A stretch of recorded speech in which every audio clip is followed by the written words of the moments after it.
Dewan juri, perlu kita ketahui beberapa yang tim pemerintah sampaikan tidak sebenarnya akurat. Akan ada dua perihal. Yang pertama, perihal yang mereka sampaikan tentang orang tua. Mereka menyampaikan orang tua itu ingin anaknya bahagia di masa yang akan datang, ingin anaknya selalu bahagia. Nah, hal ini tidak sepenuhnya kita anggap benar. Mengapa? Karena sering kita jumpai dalam status quo orang tua yang posesif. Jadi tidak sedikit orang tua posesif terhadap anaknya, seperti orang tua yang menginginkan atau menuntut anaknya menggapai suatu profesi di masa yang akan datang. Dalam contoh, orang tua menginginkan anaknya menjadi seorang tentara karena orang tua ini sendiri adalah seorang tentara. Mengapa bisa begitu? Karena mungkin orang tua ini menginginkan anaknya meneruskan apa yang ia inginkan, meneruskan profesinya saat ini. Nah, meskipun dalam penyampaian nanti orang tua menutup dengan kalimat seperti keputusan terserah di tangan anaknya. Nah, hal ini tetap kami masukkan dalam kategori posesif atau tuntutan, karena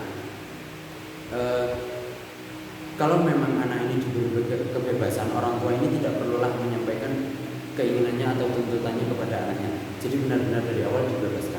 Kemudian bahkan prinsip ingin anaknya selalu bahagia ini akan menjadi sesuatu yang buruk, dan itu akan kami sampaikan di argumen nanti. Kemudian yang kedua, bila gagal, mereka menyampaikan bila seorang anak gagal di non lukratifnya, mereka akan tetap bisa berdinamika, akan tetap bisa bahagia dengan hal yang mereka sukai. Hal ini pun akan kami jelaskan di argumen nanti. Maka prioritas yang seharusnya orang tua ambil menurut oposisi adalah bidang lukratif. Mengapa? Maka masuk ke argumen saya. Yang pertama, seorang anak, apalagi di zaman sekarang ini, apalagi memahami status quo, seorang anak akan bersaing dengan teknologi di masa yang akan datang. Di umur ketika mereka harus mencari uang sendiri, mencari nafkahnya, mencari penghidupannya, mereka akan bersaing dengan teknologi seperti AI misalnya. Jadi bila mereka hanya mengembangkan dirinya di masa mudanya dengan hal-hal yang mereka sudah sukai dari awal, hal-hal yang mereka sudah memiliki kejeniusannya ketika itu, maka mereka tidak punya pengembangan, mereka tidak punya skill untuk bersaing di masa yang akan datang. Kemudian masuk poin yang kedua, penjelasan terkait kegagalan tadi. Gagal yang mereka sampaikan, seorang anak akan tetap bisa bahagia karena mereka tetap bisa hidup dengan apa yang mereka sukai. Namun hal ini akan berkorelasi dengan poin pertama argumen yang saya sampaikan. Karena apa? Karena ketika gagal ini, mereka tentu kualitas persaingannya di bidang mungkin yang harus mereka jalani adalah lukratif, itu mereka sudah tidak memiliki arah. Mereka depresi terlebih dahulu, mereka kepikiran terlebih dahulu, hingga akhirnya hal ini akan memicu seperti bunuh diri dan lain sebagainya. Justru hal ini akan menemukan titik ketidakbahagiaan. Maka prinsip anak selalu bahagia tadi akan saya jelaskan di sini, bahwasanya ketika anak dibiasakan untuk harus bahagia, untuk selalu bahagia dari kecil, maka ia akan sulit untuk mengenali, untuk memahami posisi ketika ia susah, posisi ketika ia gagal. Dan ketika ia bertemu dengan kegagalan ini, dan ia harus menghadapi ini sendirinya tanpa ada pembekalan, tanpa ada dampingan dari orang tua, ia tidak akan memiliki arah, ia akan kebingungan, dan justru jalan-jalan salah lah yang akan rawan ia ambil, seperti bunuh diri, seperti konsumsi narkoba dan lain sebagainya.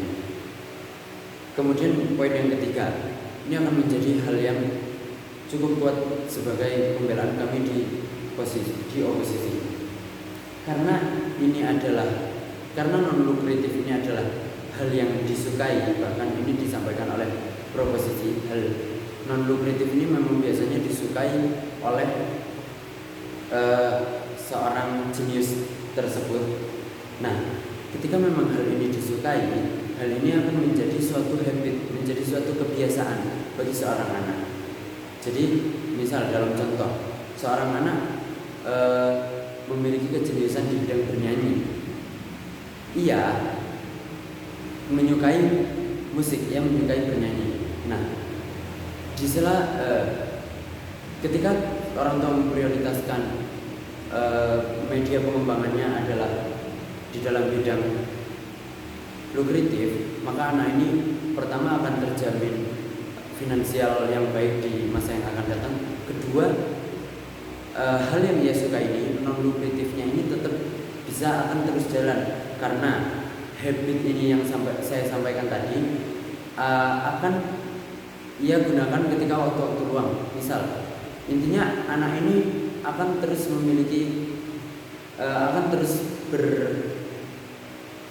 terus berinteraksi dengan hal yang dia sukai, hal yang dia memiliki kejeniusannya di bidang non lukratif, karena ini adalah sesuatu yang disukai. Maka kalaupun ini hal yang disukai, ketika anak ini ingin mengembangkan, media sekarang sudah sangat mudah untuk mengembangkan bakat-bakatnya ini. Maka dari itu, karena ini simulasi, I know you will not see my video, so I will upload it. Jadi ini sudah jam segini lagi.